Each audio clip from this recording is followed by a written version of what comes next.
નમસ્કાર દર્શક મિત્રો, હું છું દર્શના જોશી. તમે જોઈ રહ્યા છો લોક સામના ન્યૂઝ. તો જોઈએ આજના સમાચાર.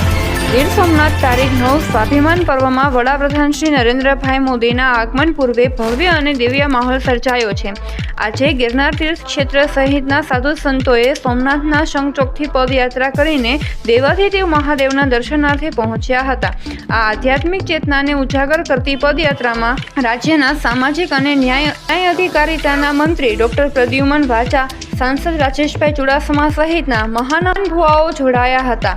આ પદયાત્રામાં ગિરનાર તીર્થ ક્ષેત્રના શ્રી ઇન્દ્ર ભારતી બાપુ, શ્રી મહેન્દ્રાનંદગીરી બાપુ, શ્રી હરિહરાનંદ બાપુ સહિતના સાધુ સંતો જોડાયા હતા. આ દરમિયાન મોટી સંખ્યામાં સાધુ સંતોએ ભગવાન શિવજીના પ્રિય વાદ્ય ડમરૂના નાદનો ગુંજારવ કરીને આધ્યાત્મિક ઉર્જા પ્રસરાવી હતી.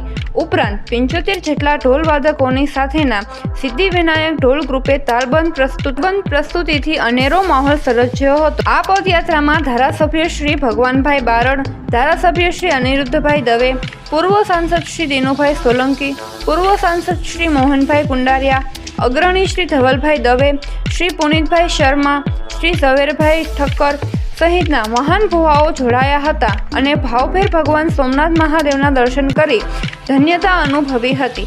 આ પદયાત્રા દરમિયાન પુષ્પવર્ષા સાથે સાધુ સંતો અને મહાનુભાવોનું અભિવાદન કરવામાં આવ્યું હતું. આ પદયાત્રાથી સમગ્ર સોમનાથ મંદિર પરિસરમાં ભવ્ય અને દિવ્ય વાતાવરણ સર્જાયું હતું.